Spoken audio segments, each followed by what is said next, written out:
নমস্কার। আমার সকল ইউটিউবের বন্ধুদের জানাই নমস্কার। এটা আমার ইউটিউব চ্যানেলে প্রথম ভিডিও। আজকে থেকে আমি আমার ইউটিউব জার্নিটা স্টার্ট করছি। আজকে আগস্ট মাসের 9 তারিখ শনিবার, রাখি পূর্ণিমার দিন।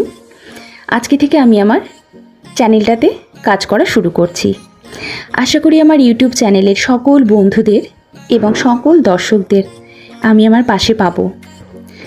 আমি আমার ডেইলি লাইফের ছোট্ট ছোট্ট ভিডিও ক্লিপিং আপনাদের সাথে শেয়ার করার চেষ্টা করব। খুব একটা বড় ভ্লগ হয়তো আমি দিতে পারবো না, তবুও চেষ্টা করব। কিন্তু ডেইলি বেসিসের ছোট্ট ছোট্ট ভিডিও আমি শর্টস হিসেবে বা মিনি ভ্লগ হিসাবে আপনাদের সাথে শেয়ার করার চেষ্টা করব। আপনারা সকলে কিন্তু আমার পাশে থাকবেন এবং আমাকে সাপোর্ট করবেন, যাতে আমি সামনের দিকে এগিয়ে যেতে পারি। প্রথম ইউটিউবে কাজ করলে ভুল ত্রুটি হবেই, তার জন্য একটু আমাকে ক্ষমা করে দেবেন। আর আজকের আমার এই প্রথম ভিডিওটি যদি ভালো লাগে অবশ্যই লাইক করে দেবেন এবং চ্যানেলটাকে সাবস্ক্রাইব করে দেবেন। চলে আসবো আবার নতুন অন্য কোনো ভিডিও নিয়ে। সকলে পাশে থাকবেন, সাথে থাকবেন, চ্যানেলটাকে সাবস্ক্রাইব করবেন এবং ভিডিওটাকে লাইক করবেন। দেখা হবে পরের ভিডিওতে।